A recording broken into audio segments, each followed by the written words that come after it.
Well, thanks everybody for coming to the webinar today. I'm going to start the presentation, and we are recording this just to let people know. And so this is a webinar on scaling up your cash reserves. I'm Preston Law. I'm a coach here at Assured Strategy. Thank you for coming today, and we'll go ahead and get started. So what I'm hoping you'll be able to learn today is how to improve your cash reserves by minimizing the waste in your organization. So the big takeaway that we have here is, when you are wasting within your organization, it's hard to continue to keep cash on hand because you're wasting your time and you're wasting your money. So at Assured Strategy, we have a really simple three-step process to let you identify and get more streamlined in your processes, which in turn contributes to your cash position. So one of our execution decisions is asking, are your processes running without drama and driving your industry leading profitability? So profitability is not necessarily the same thing, or it's not the same thing at all as your revenue. So your revenue is how much money is coming in, and your profitability is how much money is coming in minus all of the expenses of running your business. So we look at something called the cash conversion cycle. So you have your sales, you make and produce your inventory or your product, you deliver it, and then you have a billing cycle in which you are getting paid for the product or the services that you're delivering. And from beginning to end here, this is your cash conversion cycle. How much how much time it takes for someone to enter the top of your sales funnel until you get paid.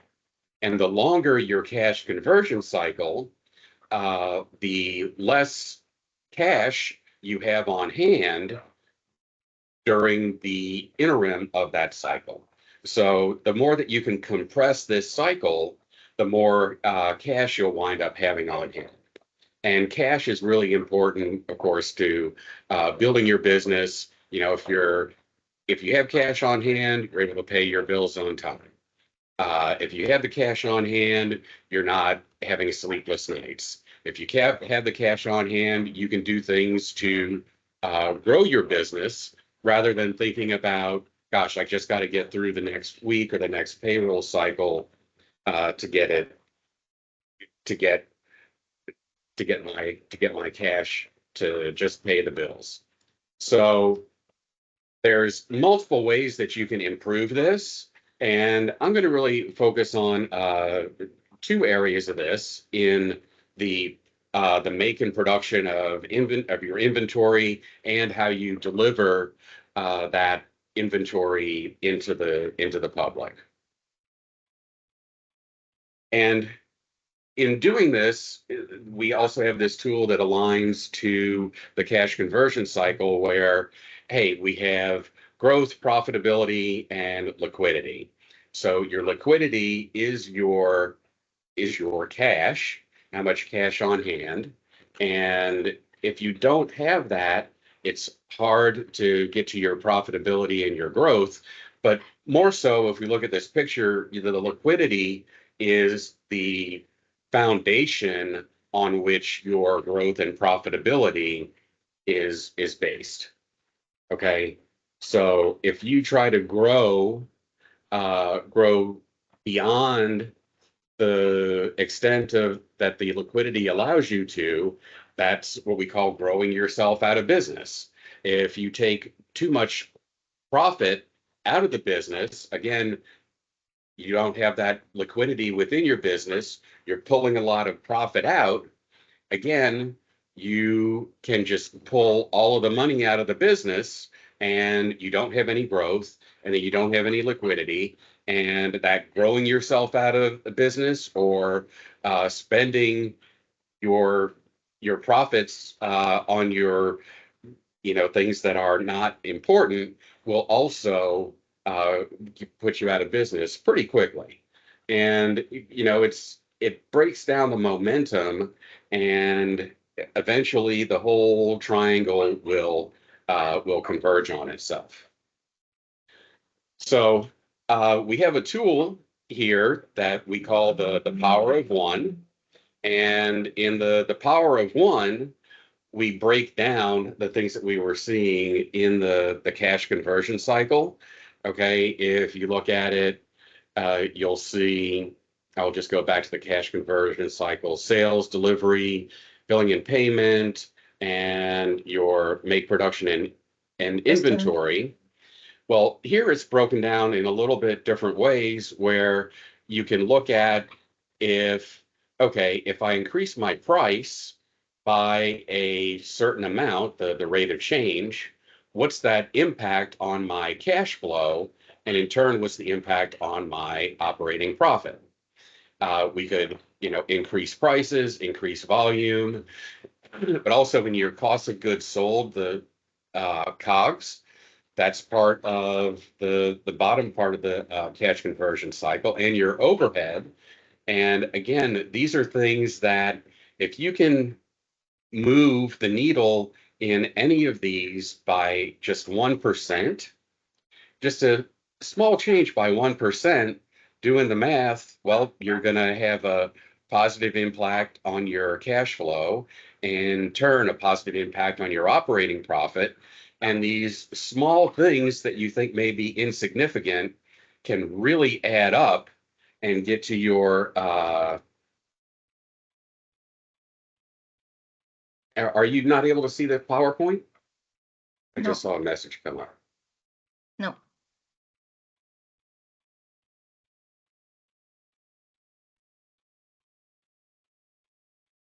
Well,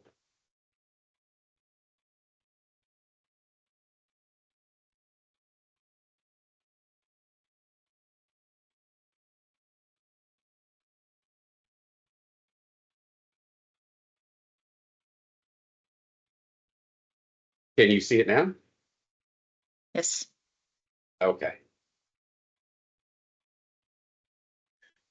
Okay, so I'll reshare the cash conversion cycle uh, that I was talking about that you couldn't see.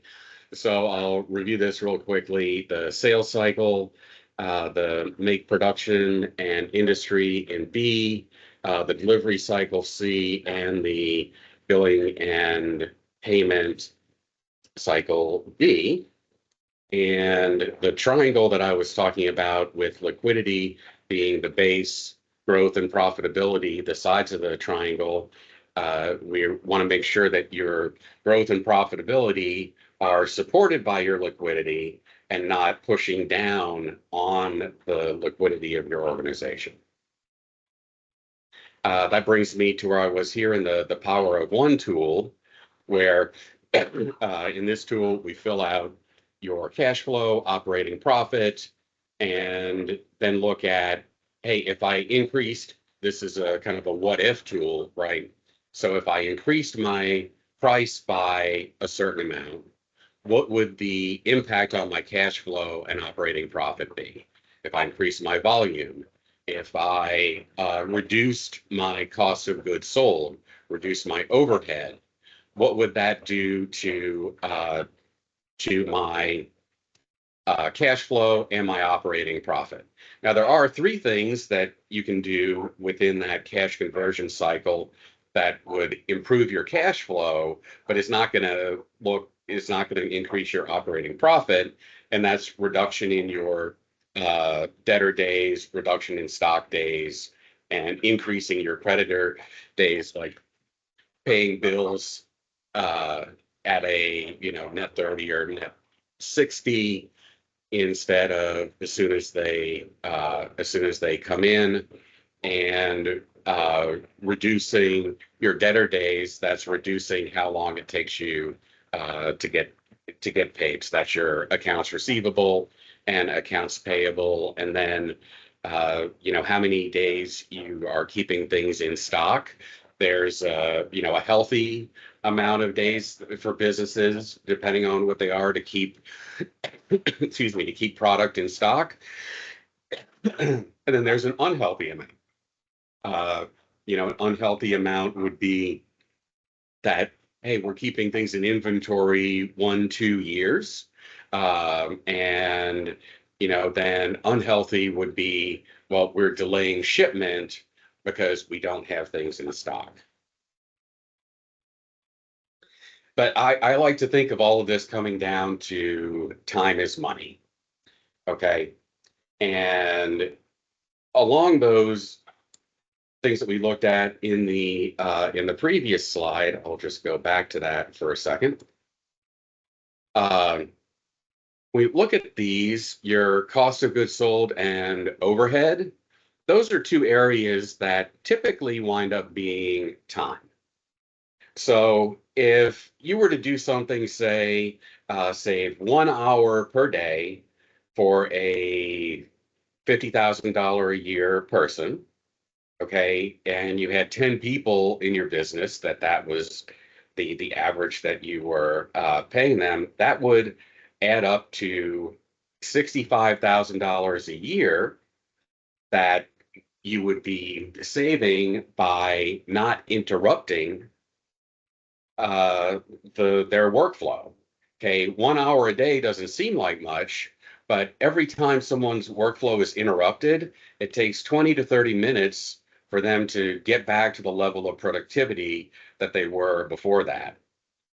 And you have to ask yourself the question, okay, am I doing things in my manufacturing line, or how I'm delivering a product, or how I'm delivering a service, that are producing unnecessary overhead that, in like my example, is costing on average everyone an hour a day because things are not efficient. So instead of saying, well, this is the way that we do things here, okay, we should look at, well, okay, do I want it done quickly, low cost, high quality? I think, this is one of the things that one of my friends once said, hey, you can get it done fast, you can get it done good, or you can get it done cheap. Pick two. A lot of people say that. But the fact of the matter is, if you have waste in any of these areas of the triangle, low cost, but there's a lot of overhead involved there that impacts the done quickly. Okay, your high quality does not have to come at the cost of time if you have good processes in place. If you have good processes in place and you're not wasting time within your processes, well, you can get things done at a low cost, quickly, and with high quality. Okay, it's not like you can only pick two. And we'll go over again at the end here. We'll do an exercise that'll show you how you can identify some of those things. So typical wastes that I was talking about where, okay, we're not getting the quality. So when you're not getting the quality, it can have an impact on redelivery, rework, customer returns, things of that nature. And if you have a low quality, then to deliver in high quality, if you're having to redeliver product because it was not sufficient, not up to snuff, you'll wind up getting delays in your next production cycle. And both of those things kind of be intertwined and kind of feed off of each other. We have low quality, so we have to do a lot of reworks, and then the production is slower because we don't have the people to do it quickly. And that kind of brings me into the right people in the right seat. Are you having people doing the job that they're not just most qualified for, but that they are most interested in, and they can produce your product in that efficient way on a day in and day out basis? If you don't have, and those things lead to not having control of your production. And a lot of these can be solved, things kind of build on one another in this tool, is by optimizing your process flow. So in optimizing your process flow, this can help you identify where you're having problems with quality, delays, your production being planned and monitored, and is your customer getting value out of the deliverables? If you can't spend time to make your deliverable better in some way for your customers, uh, they're going to be very likely to move on to another vendor, just be dissatisfied in general, and not be happy, which again impacts that your delivery cycle, how your cash conversion cycle, like how long does it take to get paid? Okay, if people are really happy with what you're delivering, they'll pay you sooner. And it's kind of human nature, not, of course, not everybody, but human nature is, if I'm happy with a product, I'm going in and paying it. I'm not looking at this bill saying, these guys again, can't we find someone else to do this? And then the customer's calling, etc. And all of that contributes to, in this conversion cycle, it's taking more and it's stretching out the cash conversion cycle. You want to do what you can to compress it and avoid doing things that are going to pull it out and make it go longer. So I had talked before about a simple strategy that we have, that assured strategy, or a simple methodology, which is 3 steps. Okay. And in these 3 steps, we can identify a lot of these typical wastes, but in a very simple way that anybody can do. It doesn't require degrees or certifications or anything like that. We can look at each of these items here and say, okay, well, why are we having so many delays? The question is, well, it takes too long. Why does it take too long? Well, let's look at the process and let's optimize that process flow in our delivery. So in our methodology, which we call WQM, write, question, and measure, it's 3 steps that really help to tease out where those problems are. So the first step is, we're going to write down the process. We're going to write down how we deliver. And when I say write it down, I mean actually sit down in a room with one of these things, a good whiteboard. I hope everybody can see this, and actually write down what is going on with the process, and just have people who are doing it come in, use some post-it notes. I've staged a little demonstration of this. So write down what you're going to do, or what you do in the process, and then question and say, why are we doing these particular steps after you've written it down? Okay, after you've written it down and you're questioning, okay, why are we doing that? You'll also find in this exercise, hey, Mr. Blue and Mr. Pink do things differently. Why are you guys doing them differently? And typically you find out that they don't know why they're doing it differently.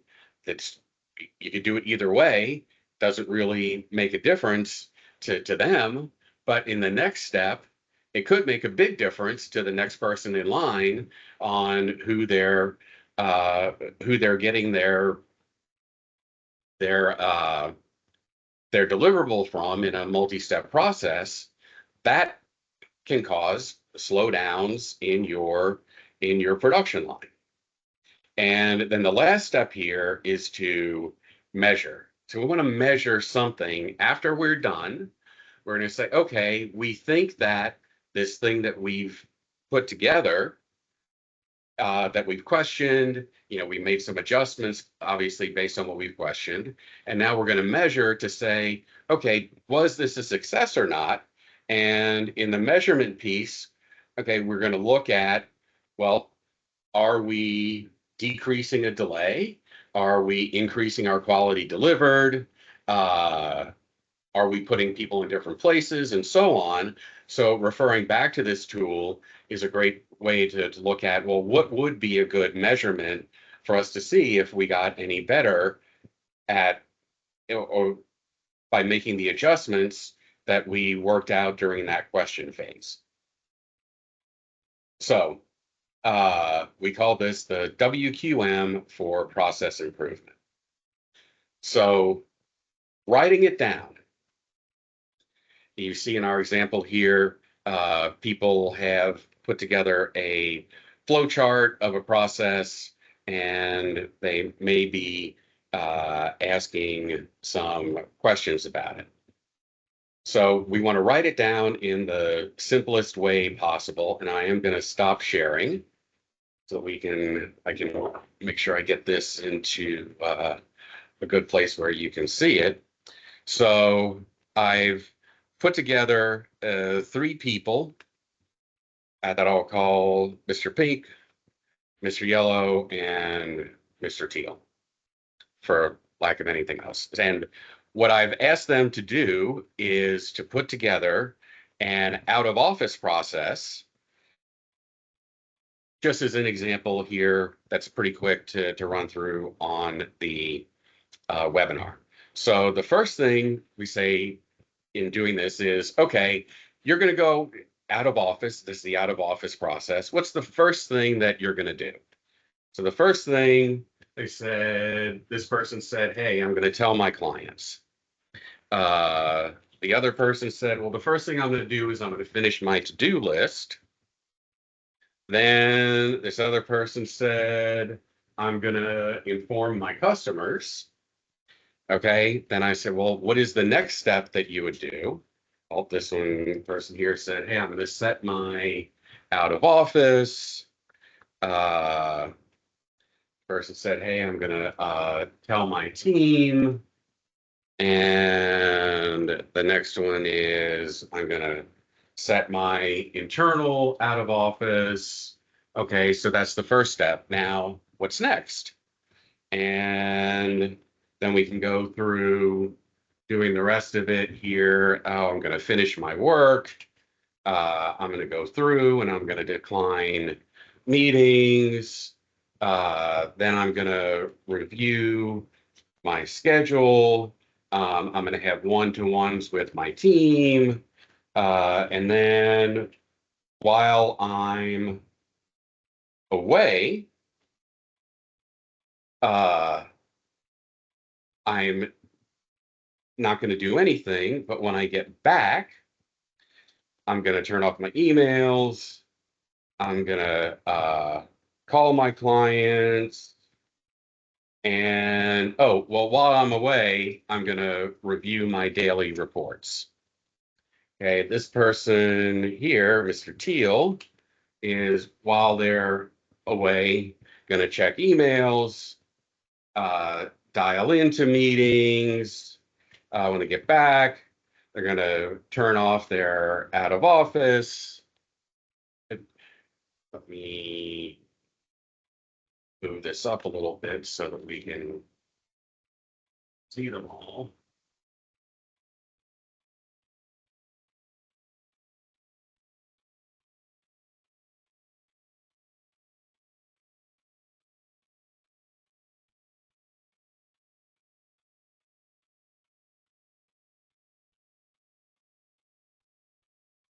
think now we can pretty much see all of these.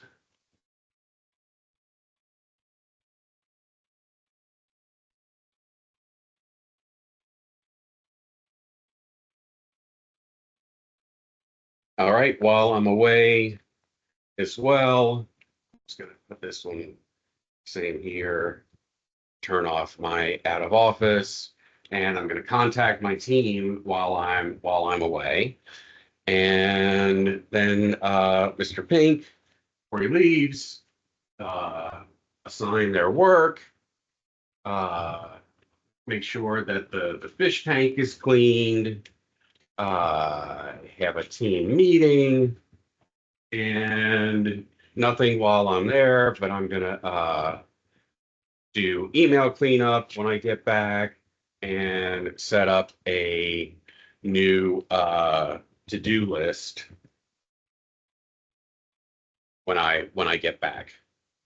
So this is where I've written down, I've gotten every person to write down the things that they're doing while first was the first thing they do before they get ready for out of office. Then what are they going to do during, while they're away? And then what do they do when they get back? So this is a pretty simple three-step process here. So my next step here is, okay, are people doing the same things? Well, let's see, we're informed customers and telling my clients that's good. I'm assigning work. Oh, tell my team I'm gonna have a team meeting, finishing my to-do list, assigning my work. Here it's set out of office. Get the fish tank clean. Here they say, oh, finish my work, finish my to-do list, finish my work. And so these are the things that we would do as the first step.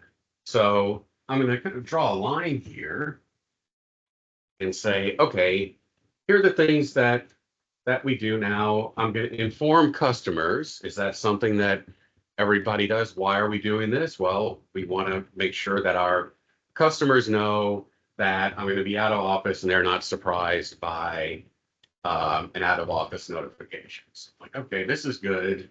This is good. Well, finishing all my work, doing my to-do list. We're in a business where we say, hey, let's have some work-life work-life integration or work-life balance, whatever you want to call that. But is it really necessary to finish everything before you leave, or should we assign work? What's the best way to do that? And if this kind of brings up a leadership thing. Well, your team should be able to cover for you while you're gone, and there's always going to be work to do. So really, let's take away this whole finishing the work as something that you got to do. You got to work extra before you go on vacation. We don't want to do that, but we'll have a team meeting, okay, where critical work would be assigned. So we come from doing this informing, setting out of office is kind of the first step. And then we can come over here to this next step. And I'll kind of draw a little arrow here. And then getting the fish tank cleaned. Well, that's only for the person who deals with the fish tank. So we'll draw an arrow here and say, if I'm the fish tank person, okay, and we could make this in more of a flowchart style with a diamond and say, yes, we'll do that. And if I am the fish tank person, if not, I'm just going to move on to the next step. So by asking why, I eliminated a step here. I reinforced what we're trying to do as a business. And now I have the beginnings of a process. Now, you may have this all documented, which is fine. It's great if you have some of these things documented, but going and getting people to actually just write it down will bring out a whole bunch of different things. Okay, like what do you mean? Why are you like working extra to finish all your work before you go on vacation? And some of you say, well, I can't relax without that. Well, this kind of brings up another thing where, well, why aren't you relying on your team? What can we do to make sure that you don't have to operate like that? Those are the questions that can come out of this.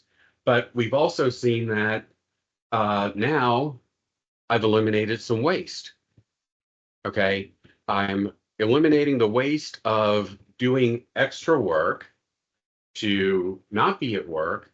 I'm empowering the team and I'm saying, oh, wait, why don't you take this fish tank, getting the fish tank cleaned, and assign that into the team? This should just be part of it. So we'll take another piece out. And whenever we remove steps from the process, it inevitably becomes more efficient and contributes to your cash conversion cycle going faster. And again, this is a simple example for the call, but I hope you get the picture on that. Okay, so another thing that someone says is while they're away, they're reviewing their schedule, declining meeting invitations. Well, reviewing daily reports, checking emails daily, having my one-on-ones, dialing into meetings, and check on my team to see if they're okay. Well, you know what? Well, why? Well, I didn't have enough time before I left to get them up to speed on everything because I was doing finishing all my work. I didn't have time to take care of them. You know what? We're going to put this all up in the team meetings, and we're going to say having your one-on-ones. Well, let's just say we're going to cancel those while you're out of the office. Okay.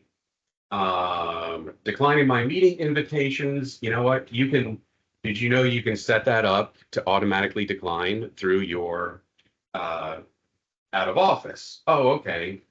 Review your schedule and checking emails. Well, we're not going to do that. And we're not going to be checking emails daily because, again, that's the point of the out of office. So this whole piece here, while you're away, is now just one thing: relax and recharge. Okay, now sometimes they say don't try this at home. This is something that you could try tomorrow at work anyway. So the final step here, and again, so we've eliminated, my point being, we've eliminated a whole bunch of steps. And basically, in this case, we're saying relax and recharge. But I hope you get the picture that by asking why we're doing things, we found that we're doing steps further down in the process that are more efficient to be done earlier in the process. I hope that makes sense. Now, when I get back, okay, great. Everyone's turning off their out of office. Okay, well, we say, hey, do you know that you can set it up to automatically do this?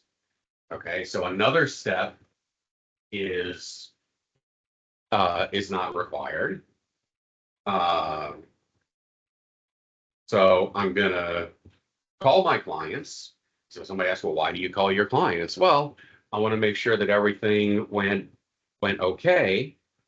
But we say, well, shouldn't this really be, just on the SOP of client relationships? So let's just put this out to the side and say, you know what, that's not part of this, but we're going to make sure that we do have an SOP for, or a standard operating procedure to call clients on a regular basis. And if you're doing that, you don't have to call your clients and say, "Oh my God, did my team take care of you while I was gone?" Because that'll be something that's just in the regular uh, the regular scope of business. So let's see here. We will do email catch up. Great. And I'm going to put together my new to-do list. Great. And then, you know what? Maybe we'll add another thing. You know what? We should have a team meeting uh, here because we're missing this step. And maybe it should happen before you do the to-do list, uh, or kind of that's at the same time that you do the to-do list at the team meeting. So what I hope you get from this example is in really a three-step process on what am I going to do before I leave? What am I going to do while I'm gone? What I do when I get back? Each of these, well, not each of these, because some of them I just had here as doubles, but I think we eliminated 6 steps in this process, just saying, well, why are you doing this? Oh, well, did you know that's part of the system that we have? Part of this software that we pay so much money for, there's a way to do it in there. Well, okay, bam, that's one thing that makes things faster. Another thing was, hey, I'm going to be doing all this styling in and work because I didn't have the time to set up my team before I left. And that's because I was too busy trying to finish up everything rather than enabling them to let me relax and recharge. Okay. So that's the way that you could do an exercise like this. Pretty easy. You can do this on your own. We provide assistance in doing these things, and we can spend a day or longer just going through a critical process for a business. So the last step, if you remember, was to measure. So we wrote it down, we questioned, and now we're going to measure.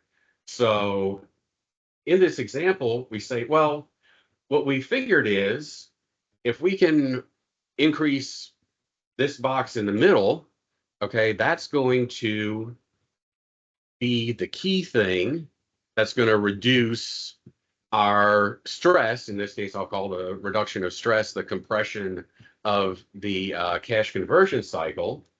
So what would some measurements be? So how are we going to measure this? We think we're allowing this relax and recharge. So we could say, the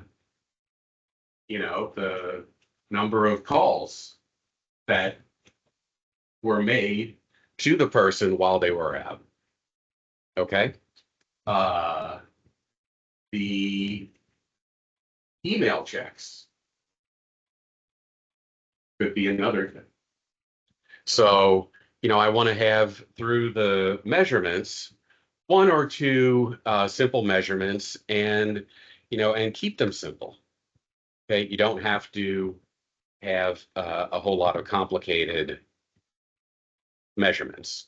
So if I go back to sharing, we can see a little bit more about questioning and measuring. Move this out of the way and come back to here. So writing it down. I think you got the picture on that.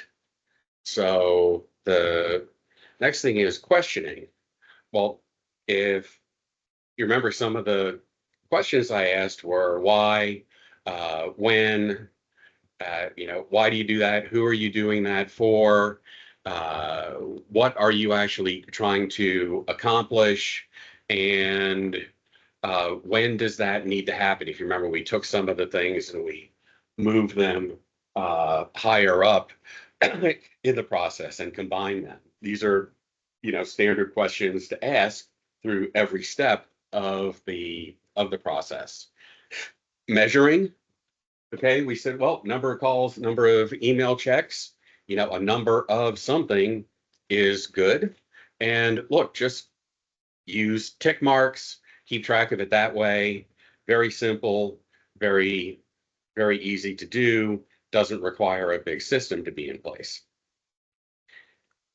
And what we see here is, what we call the big takeaway is, look, we use the WQM to minimize waste, which in turn increases your cash reserves. So I'm going to go back to the cash conversion cycle. Okay, because again, when we eliminate waste, this whole cycle is condensed.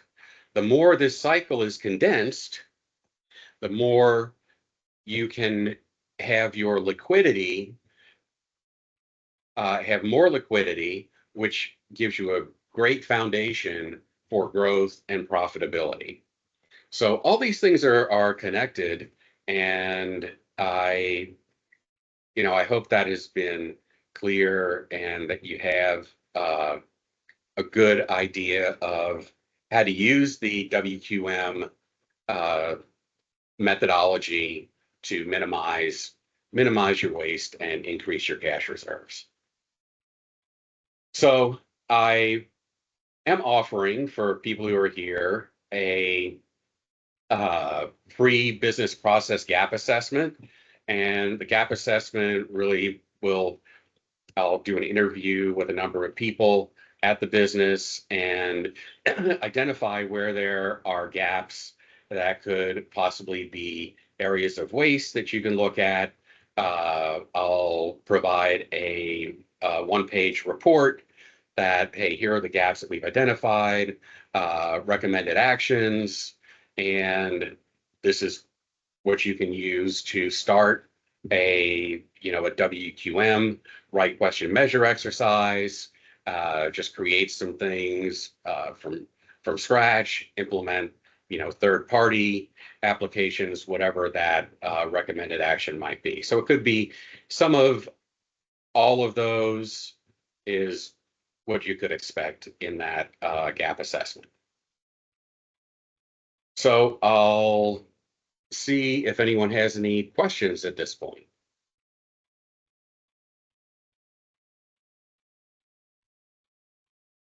All right.